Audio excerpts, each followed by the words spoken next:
Hey everybody, welcome and good morning, good afternoon, good evening, whenever it is that you are watching this. My name is Nick, and we are glad that you are joining us for the online edition of The Gathering. We are a group of people who are made up of, well, technically, two different churches that have come together to partner together in this thing that we have just generically called The Gathering because it's two churches that used to exist on their own, Pathways Church, non-denominational independent church, and Zion Lutheran Church and ELCA Lutheran Church. And these two churches have come together, and they aren't officially one, but they gather together. We do all of life together at this point, and so we just kind of called this experiment The Gathering. And we've been doing this for about a year and a half, working on 2 years, and it has been a fun experiment where we have had a chance to get to know each other a little better. We've gotten to know each other's traditions. We've learned things about traditions and ways of doing things that mean something to the other person, and maybe they didn't mean anything to us initially, but now they do because they mean something to our friends and our new family members. And so it's been a really fun experiment. And in a world where it feels like people are often pulled apart by their differences, this has been a refreshing and beautiful experience of people coming together. Now, you can learn more about us by going to our website at everettgathering.com, and you can learn more about our story there. And then also, I would point you there on that website to our core values, because that's the stuff that we really had in common. It's the stuff that really drew us together as two communities. And so I'd encourage you to check that out. Now, if you want the Cliff Notes version of who we are, we usually do that each week by just giving you 2 words to kind of describe ourselves. And, if someone said to describe yourself in 2 words, I mean, you got all the words to choose from, right? So you might get to know a little bit about us just based on the 2 words we choose to use to describe ourselves. Now, the first one is cautious. And we use the word cautious because many of us find ourselves a little bit cautious. Some would even say skeptical about organized religion. Now, we say that because many of us grew up in, or at least surrounded by religious contexts, and we've seen religion used in ways that's helpful, beneficial, positive, even inspiring. Religion can be very good and very beautiful. But many of us have also seen religion, even religion with Jesus' name on it, that turns toxic and becomes hurtful and oppressive and sometimes used to have power over other people and exclude others. And so many of us have found ourselves just a little bit cautious about organized religion. Now, in one way, I know that's weird because as a church or 2 churches working together, we are by definition an organized group of religious people. But we think there's something healthy about having some caution about organized religion while also at the same time being an organized group of religious folks. So if that's something that resonates with you, this might be a good group to check out further. Now, the other word that we use to describe ourselves is the word curious. And by that, we mean we like to ask a lot of questions. And if you hang around with this group for any period of time, you'll notice that we're always asking questions. Now, of course, we're asking questions about things that we don't know, but we often find ourselves asking questions about things we thought we already had an answer to. Things that have been handed down to us, ways of believing or ways of thinking, that we've decided, maybe we should reinvestigate that. We should think it through again and ask some questions of it. And sometimes we ask those questions and we end up right where we started. But other times we ask some questions and we learn, maybe there's some other ways of thinking or believing that could also be faithful to Jesus, but might actually work better in our context. And so overall, we're a group that likes to ask questions, which in large part means that we believe we don't have the answers to everything. We're still learning from one another. You may learn something from some of us here on the screen, but also we learn from one another all the time from different perspectives. And we just think that that is a huge strength of this community. Okay, so cautious and curious, those are our 2 words. And if you want to learn more about us, again, check out our website. Now, what we're going to be doing here over the next few minutes is sort of a miniaturized version of our in-person gathering. In our in-person gathering, we sing a little bit more songs and we do extra stuff. But here in the online space, we kind of miniaturize it. So Billy, our worship leader, is going to come on. He's going to lead us in one song, and if you want to sing along, you're welcome to do that. Or you don't have to sing along. You could just meditate or pray, or you could even scrub past it if that's what you want to do, okay? But he's going to come on, lead a song, and then there's a little Mother's Day reflection video, and then I'm going to come back on the screen, and I've got a little Mother's Day sermon today, and it's, let's just say it's a bit of an unusual text for Mother's Day. Okay, so we're going to look at that here today as well. And then we're going to wrap the whole thing up with communion. So in our in-person gathering each week, we take communion together as a group, and we supply everything you need for that. And really, you just need two things. You need the bread and the cup. And so we provide the bread and the cup. But here in the online space, it's not quite as easy for us to deliver those items to you. So you'll need to round up a couple of those things if you want to participate in that at the end. So you'll just need something for the bread, which could be a little piece of bread, or it could be a cracker of some kind, or you'll need something for the cup, which could be some juice, or it could be some wine left over from last night's dinner. But if you want to just get those things on hand over the next few minutes here and have them ready, then you can participate in communion with us. And then we're going to wrap up the whole thing just with some announcements. Okay, that's pretty much it. Let's get right into this whole thing. Billy's going to lead us in a song here, and then I'll see you back on the screen after the Mother's Day video. Okay, see you in a few.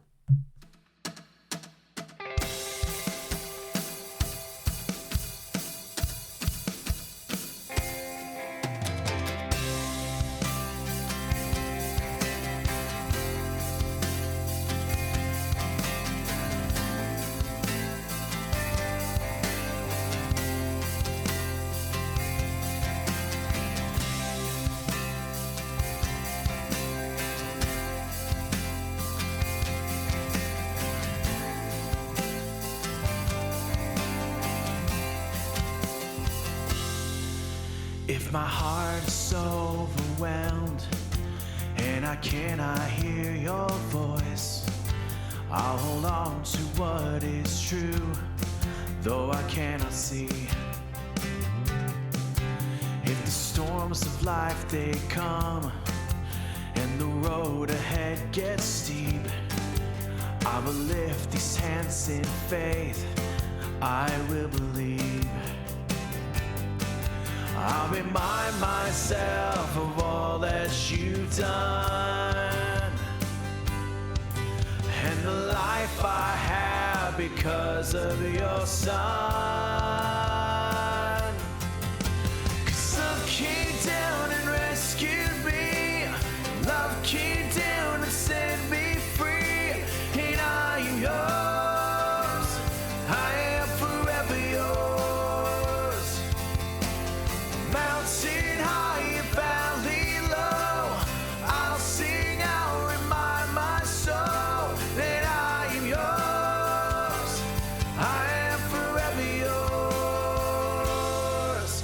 When my heart's filled with hope and every promise comes my way, when I feel your hands of grace rest upon me, staying desperate for you, God, staying humble at your feet, I will lift these hands in praise, I will believe.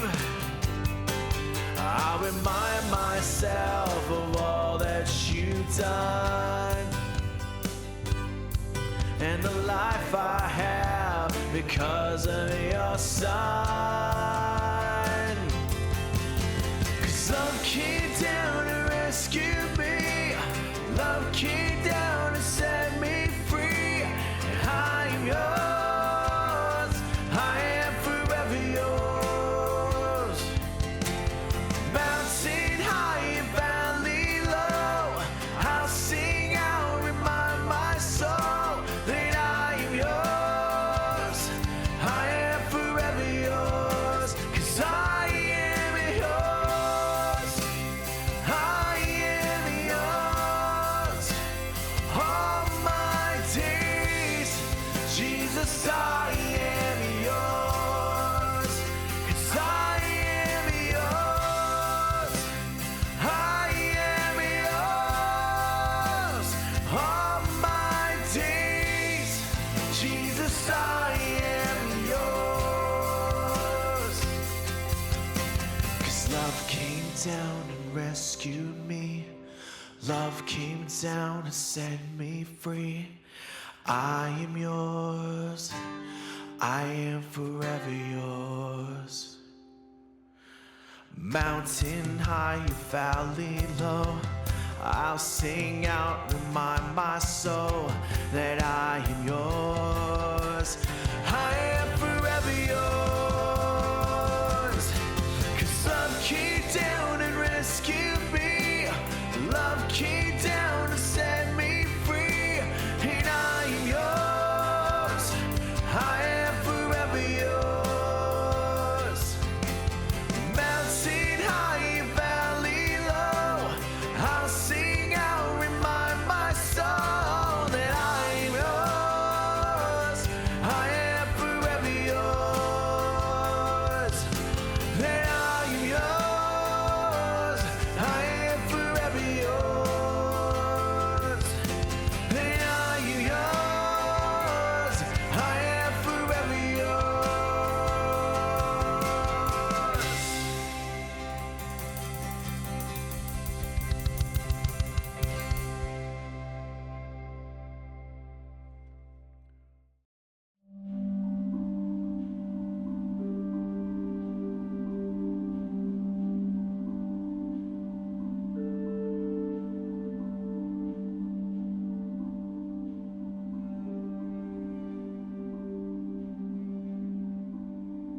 Some call you Mama. Some call you Mommy. Some call you the most smartest. Some call you so funny. Some call you homework helper. Some call you higher. Some call you their hero, and also their taxi driver. Some call you Nana, or Abuela, or Mima. Some call you Mother. Please stop spoiling them all. Some call you a mentor. Some call you a friend. Some call you God's kindness for the mother they never had. Some call you from the beginning. Some call you much later. Some call you guardian or foster parent on paper. But paper never stopped you from showing up open-handed. You were no less the mother and the love God intended. Some call you joy, some call you graceful, some call you strength, some call you faithful, some call you constant, some call you care, some call you always, some call you there. Some call you the greatest, some call you the bomb. But I call you blessed. I call you Mom.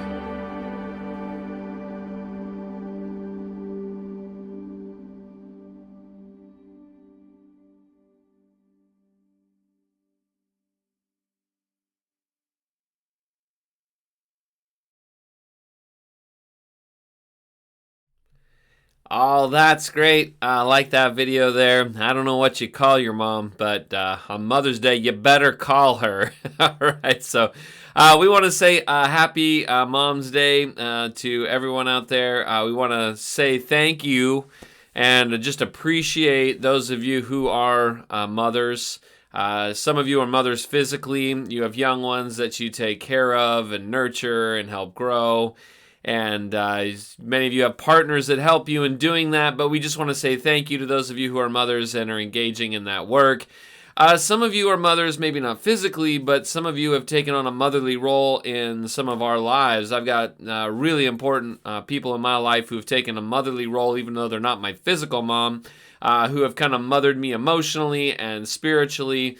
And there's some really incredible women who have a spirit of motherliness with them in our group here. And we just want to take a moment here today and just say thank you to those of you who have stepped into that role and have become a mother for many of us. We know that Mother's Day is also a difficult day for some who have lost mothers, don't have great maybe relationships with their mothers, maybe have wanted to become a mother themselves and were unable to. And so we want to say also that we grieve with those of you for whom this day is difficult. But the nice thing about Mother's Day is it does become generally just a nice day to honor women overall. And so today I want to share with you the story that involves a mother and also some other women who maybe weren't physically mothers, but sort of had a motherly spirit about them. So the story today is the story of a mother in one way, but most of us don't know her name. We just know her as someone's mom, which I don't know. Maybe that's just the way of being a mom sometimes. You know, people forget your name. You're just so-and-so's mom. And that is the case in our story here today. Now, I want to show you a picture here. And this is a picture from a movie that maybe you recognize, okay? I mean, I don't even have to say the name here. Maybe you recognize this movie. It's kind of an older movie by DreamWorks. Prince of Egypt. Okay, I gave you enough time there to guess it on your own. Prince of Egypt. And if you look, there's a lady and she's holding a baby there. And probably most of us know that baby's name, right? That baby's name is Moses, right? I mean, that's what he's kind of the hero of the story there in Exodus, and the story is about Moses. And I remember watching this movie with my kids when they were younger, and they could readily identify Moses as the baby here. But I remember asking them, well, who are the women? Who is the woman holding the baby? Moses. And I remember my daughter saying, well, Dad, I think that's Moses' mom. And I was like, yeah, but what's her name? And she's like, well, I don't know. I think Moses probably just called her mom. I was like, well, yeah, that's probably true.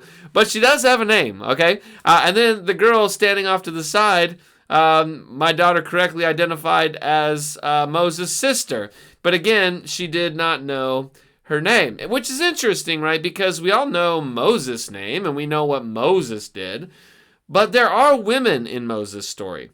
There are some strong, admirable, fierce women. And they have names too. And we should know their names. Because they're the ones that really give birth to the incredible events that happen in Moses' life. I mean, Moses doesn't happen without these women. They are in their own right heroes of the story, but they are often unnamed.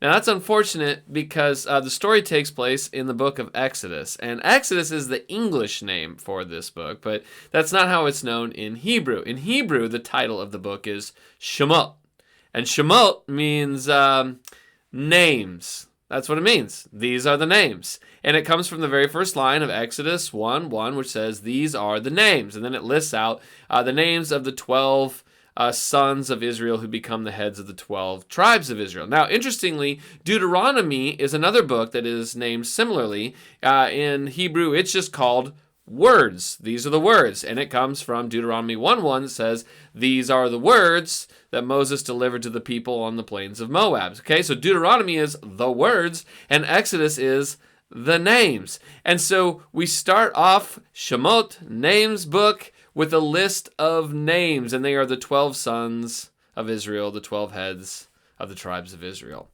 But these are not all the names. There are other important names and characters. And the book goes on to list these 12 sons, but in this story, but we should know these other names as well. So it goes on, and our story takes place here. It begins right after the list of the 12 tribes of Israel there, and it starts this way in Exodus 1, verse 6. Now Joseph and all his brothers and all that generation died. But the Israelites were exceedingly fruitful, and they multiplied greatly, increased in numbers, and became so numerous that the land was filled with them. Then a new king, to whom Joseph meant nothing, came to power in Egypt. Look, he said to his people, the Israelites have become far too numerous for us. Come, we must deal shrewdly with them, or they will become even more numerous. And if war breaks out, we'll join our enemies, fight against us, and leave the country. So they put slave masters over them to oppress them with forced labor.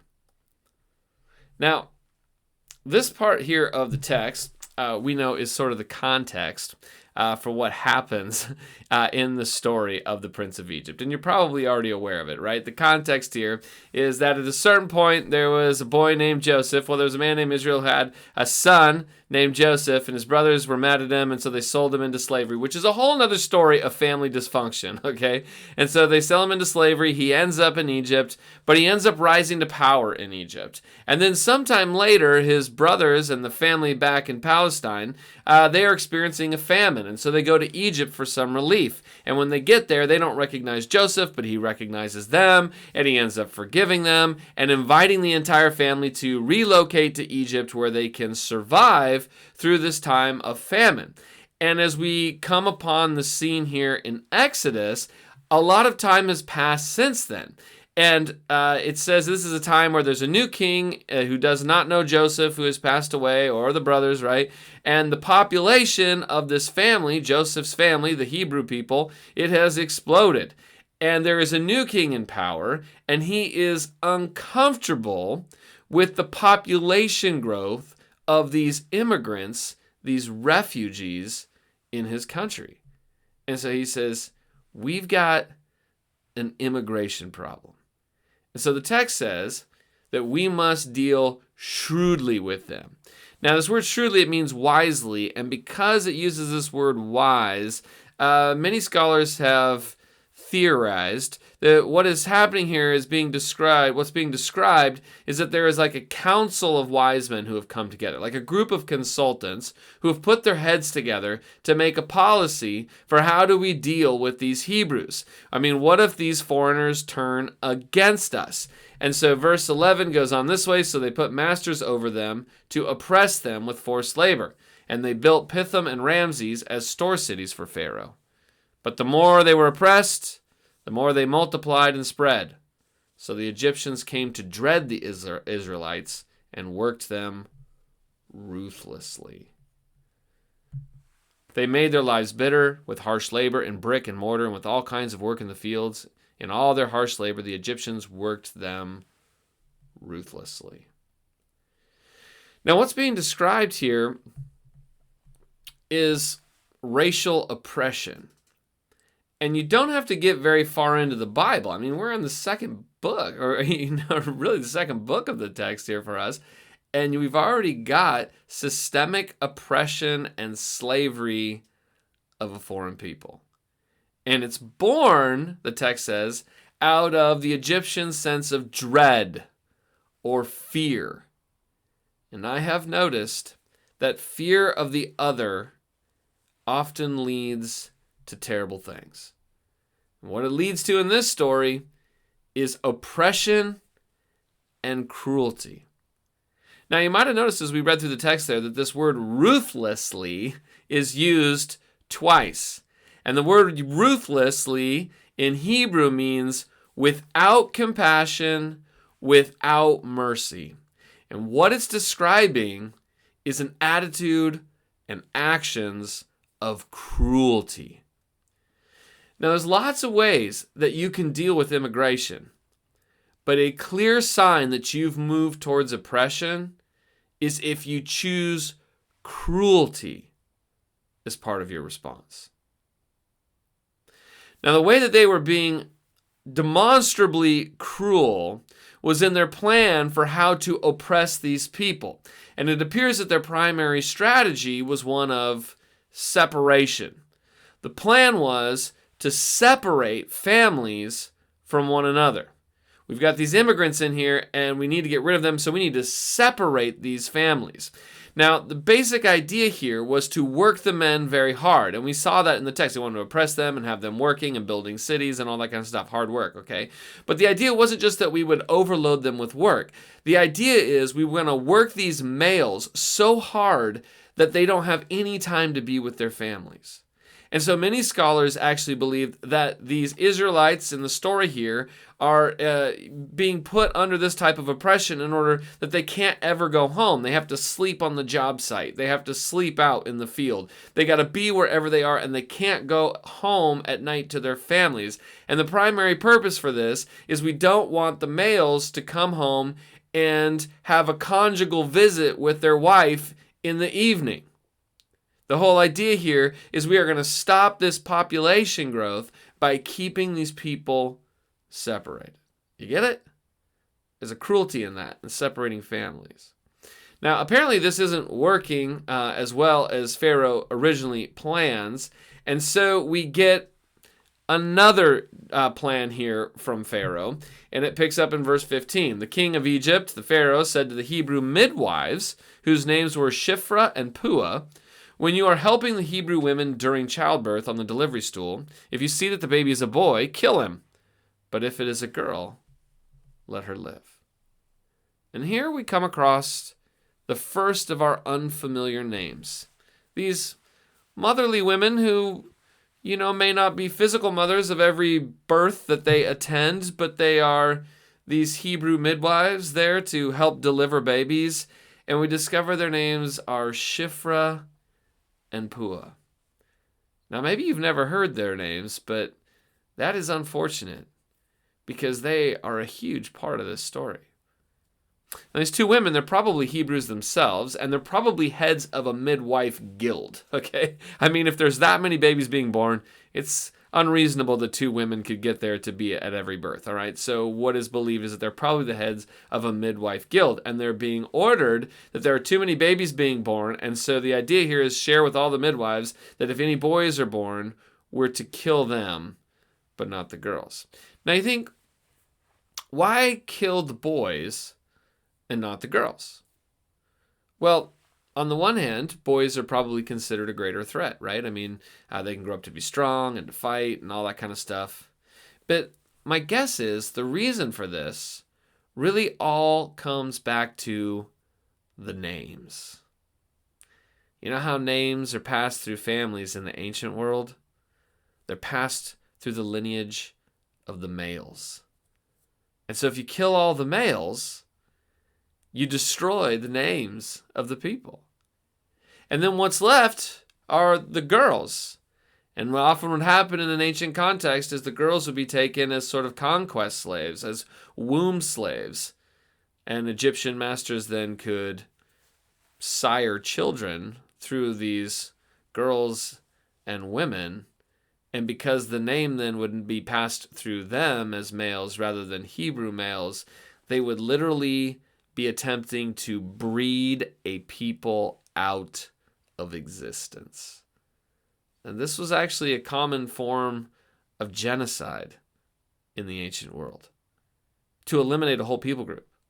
Now, before you think that, wow, that's just awful for the Egyptians to do, the Israelites actually engage in this very practice in the Old Testament as well, where they go in and they destroy all the males that they're fighting against, and then they take all the women as their conquest slaves and apparently take them as their wives, and the whole attempt there is to breed them out of existence. It's an awful practice, and it's extremely cruel.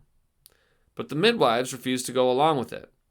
So in verse 17, the midwives, however, feared God and did not do what the king of Egypt had told them to do, and they let the boys live. Then the king of Egypt summoned the midwives and asked them, "Why have you done this? Why have you let the boys live?" Now, you got to wonder here, don't you? Like, how long did it take before the king of Egypt realized that they weren't doing what he had said for them to do, Did it take him days? Was it months? All of a sudden, like, wait a second, it seems like there's a lot of boys still running around here. So he calls them back, and what you got to understand here is they're in big trouble. I mean, Shiphrah and Puah have risked their own lives in order to save the lives of others. They've actually broken the law. They've resisted the king by breaking the law.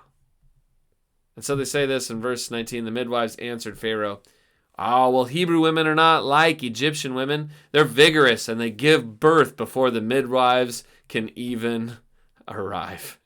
Now, what do they do here? Well, I mean, it appears that they lie. They break the law and then they lie. And what's more, they use the racist bias of the Pharaoh against him. Now, the word there in that text in verse 19, it says that the Hebrew women are vigorous, and that's a very generous interpretation of this Hebrew word here. The Hebrew word is an onomatopoeia, which means it sounds like the thing that it is. And in Hebrew, what this word really means is something more like animal. And the Hebrew word sounds like the sound that an animal would make. And so what they're saying is, oh, these Hebrew women, they're just a bunch of animals. There's a racial prejudice in this story. And the women recognize it, and they actually turn it around and use it against the king. But that's not the end. So in verse 20, so God was kind to the midwives, and the people increased and became even more numerous. And because the midwives feared God, he gave them families of their own. Then Pharaoh gave this order, a new order, to all his people: every Hebrew boy that is born you must throw into the Nile, but let every girl live. Wow, got a new order here. This is more broad. This isn't just for the midwives to quietly kill the Hebrew boys. This is giving license to all Egyptians in the country. If you see a Hebrew baby, go ahead and kill it and drown it. And this new type of cruel order, it calls for a new type of resistance. And so we pick up in Exodus 2, verse 1. Now a man of the tribe of Levi married a Levite woman, and she became pregnant and gave birth to a son. When she saw that he was a fine child, she hid him for 3 months. But when she could hide him no longer, she got a papyrus basket for him and coated it with tar and pitch. Then she placed the child in it and put it among the reeds along the bank of the Nile. His sister stood at a distance to see what would happen to him. And now we come to the picture in the story that we saw earlier. You remember that picture from Prince of Egypt? I mean, this is the scene here. We have this mom who has a child. She's hid him, and now she is going to try to find a way to protect him. And maybe we didn't learn the names. We didn't know the names of these two people when we watched the movie Prince of Egypt, but we learned them today. Their names are Jochebed and Miriam.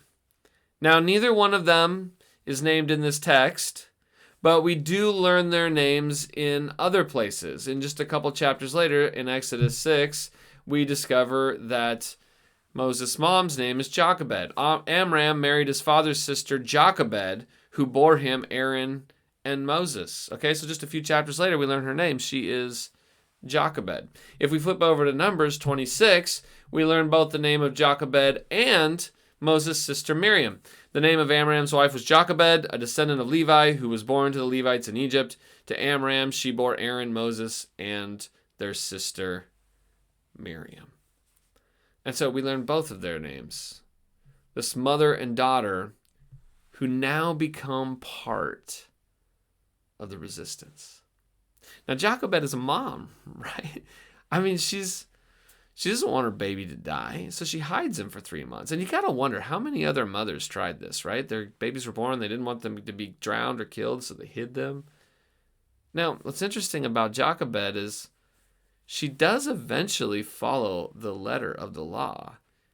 The law is to cast the Hebrew boy into the Nile River. And she does do that, but she puts him in a basket turned into a little boat in order to float him down the river in hopes that he will survive. She technically follows the law, but obviously she's defying the spirit of the law. And then as this basket floats down the river, it's watched carefully by Moses' sister, Miriam. You know, it occurs to me, I really hope that Moses remembered Mother's Day, okay? Because Moses owes his life to his mother and his sister. I mean, there is no Moses without these two. And we know his name, but we should probably know theirs too, because there's nothing that happens in the life of Moses that would have happened without these two. But ultimately, these two women are just two Hebrew slaves. They don't really have any power, and neither did Shiphrah or Puah. They didn't really have any power either. But what would be really remarkable is if there was someone of some social status or importance that became part of this resistance. Someone with some sort of influence.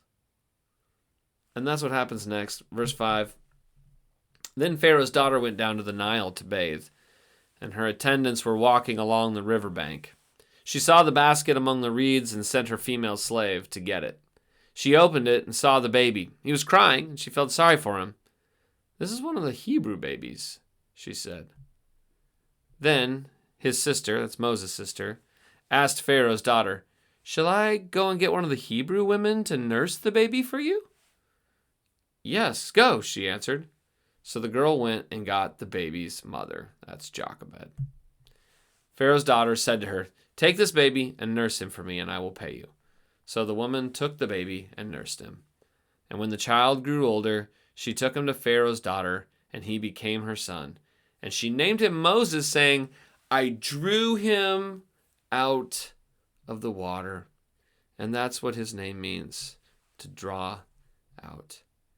And it's here in this part of the story we meet our final character, and that is Pharaoh's daughter. And you know her name, don't you? Well, neither do I. Nobody knows her name. And I wish we knew her name, because in a book of names, hers is left out. But there's a strong tradition that she was also part of the resistance to her father's plan. There's a strong Hebrew tradition that she doesn't feel the same way about these immigrants that her father does. In fact, a part of this Hebrew tradition is that she knows exactly who the wet nurse is that she asked to come and to nurse Moses. She knows it is his mom, Jochebed. And she adopts Moses as her own act of resistance against the king and his board of consults and their immigration policies. In fact, you almost wonder if she's making a statement by naming him Moses. I mean, Moses means to draw out.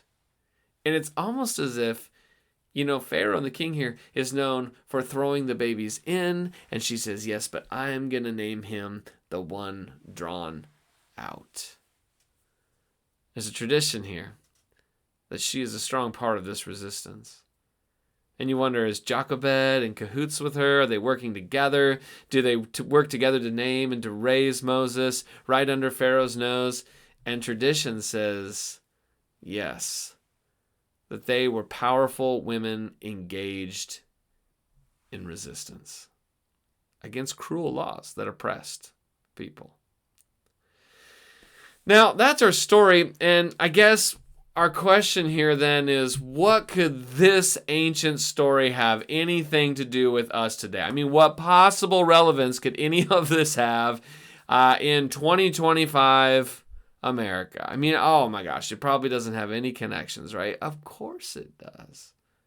And at the risk of insulting your intelligence, I want to make just a couple connections. And this is kind of like, I feel like I don't even need to explain some of this, right? It's kind of like if you have to explain the punchline of a joke, it's not really very funny. I don't want to insult your intelligence and make all these connections for you, because I imagine you've already made many of these connections.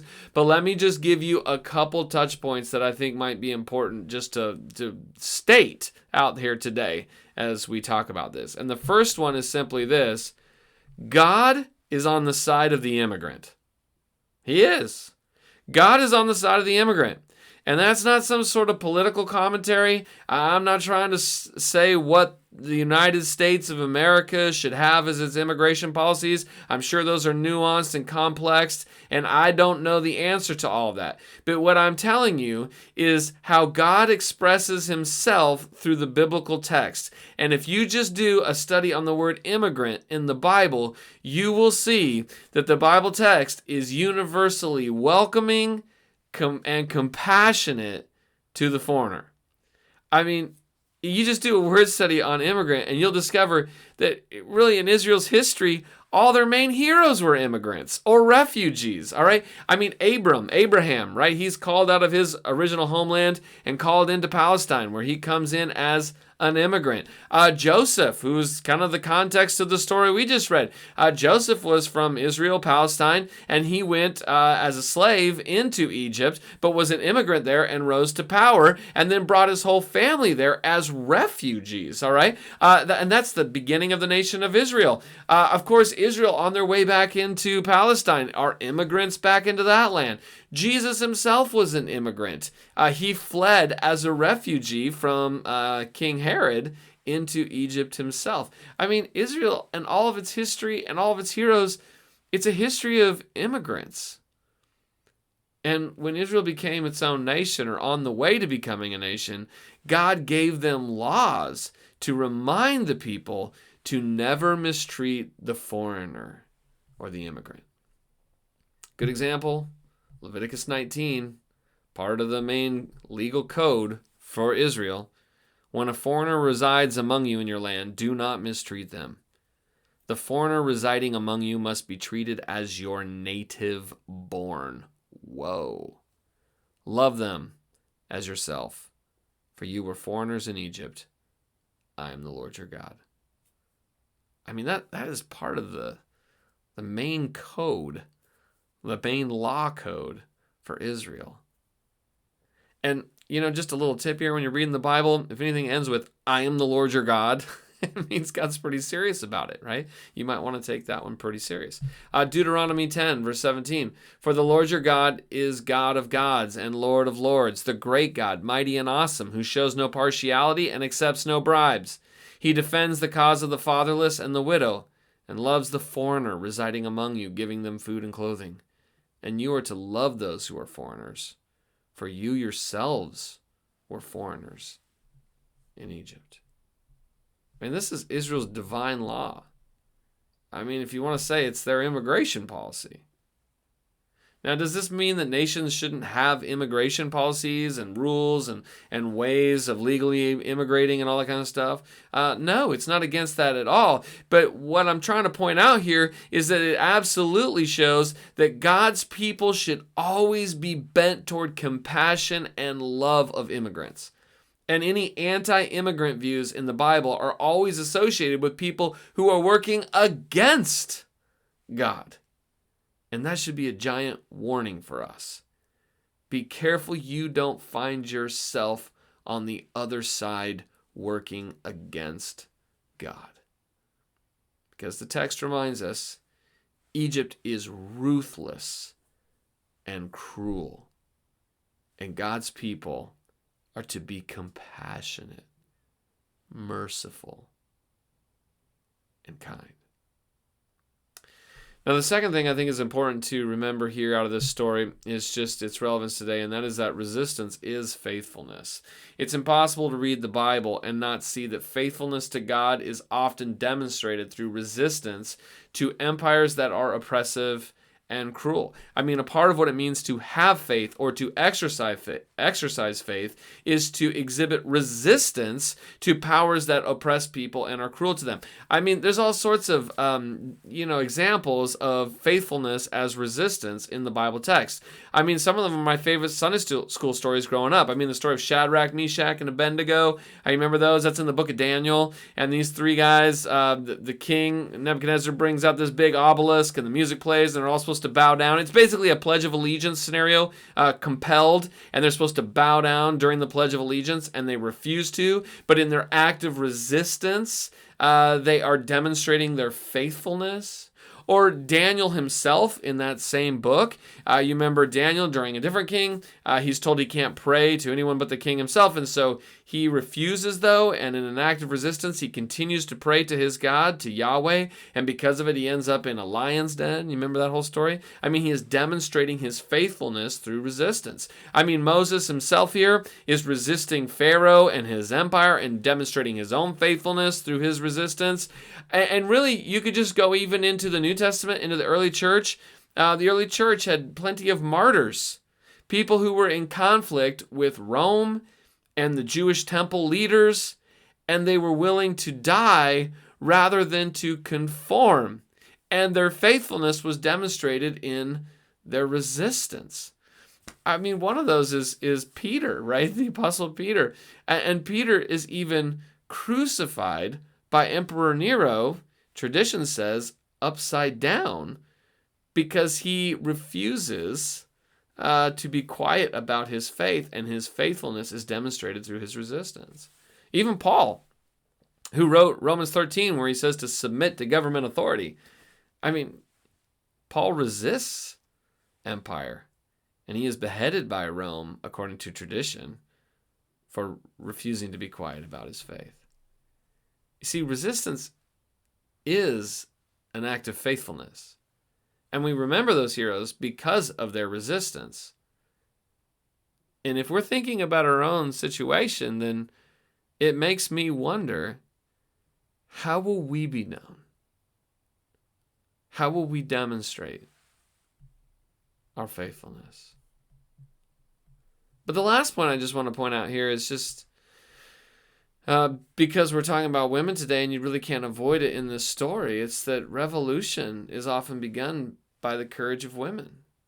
And revolution really needs the leadership of women. I mean, in Exodus 1 and 2 here in our story, we see that it is women who take courageous action at first. Long before Moses comes around, the resistance is started by these women. And they do these things that are dangerous and risky, and they have no idea how it will turn out. And their actions may seem small and insignificant, and it may take years and years before everything that they have done has come to fruition. But ultimately, Egypt is toppled, and Moses sets the people free. And Hollywood will make movies about him. But Moses doesn't happen without the resistance of these brave women. And we should know their names. We should know the names. I'm so grateful for that type of bravery and courage and resistance that we still see today, led by women. I remember the Me Too movement that got started a few years back, and it was at a really a poignant time in our cultural ethos there. But this Me Too movement, it began to expose sexual violence against women that had been covered up for too long. And it really started with just a few brave women who got a whole revolution started. And they risked scorn. Some of them risked career blackballing. Some of them were not believed. But they started something that is powerful. And society needs that voice. But what's more, church needs that voice. We need the voice of women in leadership. And we should celebrate and lift up the leadership of women on days like today. But we should be about elevating the voices of women because our church and our culture needs it. I remember watching the story of Prince of Egypt back a long time ago when my kids were very little. And we saw what Moses did in the story, and my kids had heard it in Sunday school, of course, but they loved the story. And I remember what Peyton said, my daughter, and she was very little at the time. And I was telling her, hey, you could grow up and do something significant like that. And I remember what she said, because I wrote it down, because it just kind of broke my heart. She said, yeah, but Caden, that's her brother, she said, Caden will have a more important voice than me because he's a boy. And our story today reminds us that it doesn't have to be true. Because there's Shiphrah and Puah and Jochebed and Miriam and Pharaoh's daughter. And we need to know their names because it gives the message to our girls and women today that God can use them in powerful ways too. And indeed, He already has. Can God use a prince of Egypt? Well, sure He can. But He can use the princesses too. We're going to go to the communion table here today. We're reminded of God's great love for us. And it's a table where everyone is invited. It doesn't matter your gender. You can be male, female, non-gender specific. All are welcome around the table. God meets with all of us. God requests, enjoys all of our presence and our voice, and wants to work and live in and through all of us. As we come to the table, we're all on equal footing around the table of Christ himself. And so we're going to take communion together, and you can do that if you've got those elements there. And a little video will play, and if you need more time, you can just pause it, take a little extra time to reflect, or just let it play all the way through. And we'll take communion and remember the deep love of God today. Let me pray for us. God, thank you so much today for your great love for us. Thank you for these stories that have been preserved in the text that remind us that, maybe there's certain names that get attached to heroic events that happened, but the text did not leave out the names of Shiphrah, Puah, Jochebed, and Miriam. And we're so grateful for that, God. And we're thankful that we have these stories to remind us that you work through powerful women in our life. We're thankful at the cross, we're reminded of your deep love for us that's available to all of us, and that you work in and through all of us. And as we go to the table today, we are thankful for your sacrifice and your love for us, and also inspired by your love. May we go out and everywhere that we go, animating your love in our life around us to inspire others. And it's in your name we pray. Amen. All right, let's go to communion, and then we'll come back with some announcements.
All right, let's wrap up with some announcements today. Some things that are going on that you should be aware of. First of all, if you want to join us in person, we do meet Sunday mornings at 10 a.m.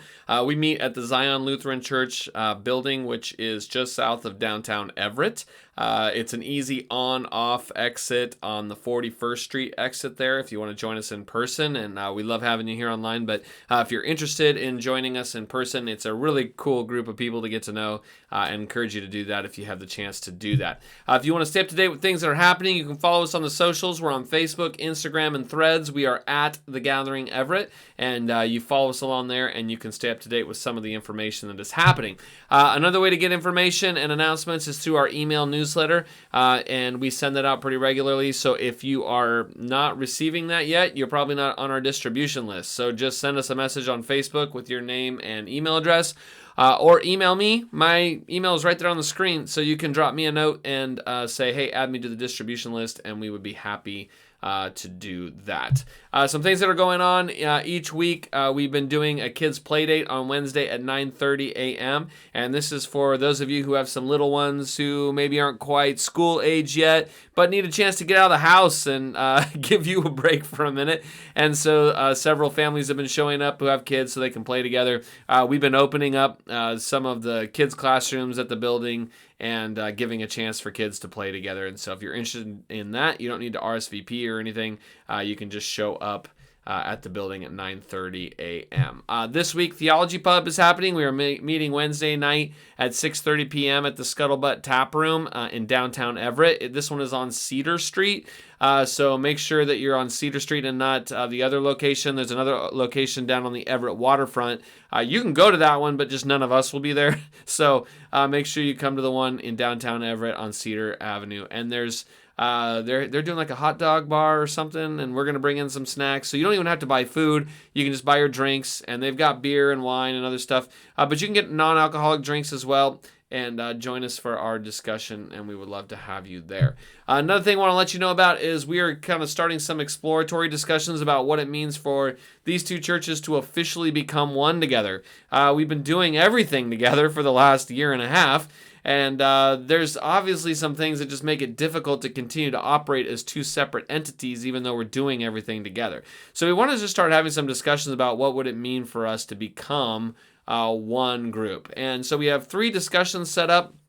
They aren't information meetings because, frankly, we don't have any information. What we'd like to do is just elicit some of the questions that you have in terms of, hey, how would we solve this? Or how would we do that? Or here's some concerns I have. We'd just like to begin to compile a list of some of the questions that we need to answer in the process of this. So we'd love to have you come to one of them. It's all happening in one kind of week into the weekend. One of them is Wednesday, May 21st at 6:30 p.m. There's another one that Saturday at 10 a.m. and then the next day, that's Sunday at 8:30 a.m. So they all meet at the church building, and if you want to show up and just, they'll be brief, like maybe an hour long as we just kind of share some questions around and some discussion. And we'd love to have you join us for one of those. Also, we usually help support and sponsor the Edmonds Jazz Walk, which is coming up on June 7th. And it's a really fun night. There's just tons of bands and musicians, just a bunch of jazz that you can just walk along downtown Edmonds and go from venue to venue and listening to music. And we usually help sponsor that just to be good neighbors into our community. But also there's a chance for you to volunteer if you would like to. You can go to the event, but if you volunteer, you get in for free. Pretty amazing. So if you're interested in volunteering, message us on Facebook. Or you can contact Jake Bergevin today too, and he'd be happy to help you out.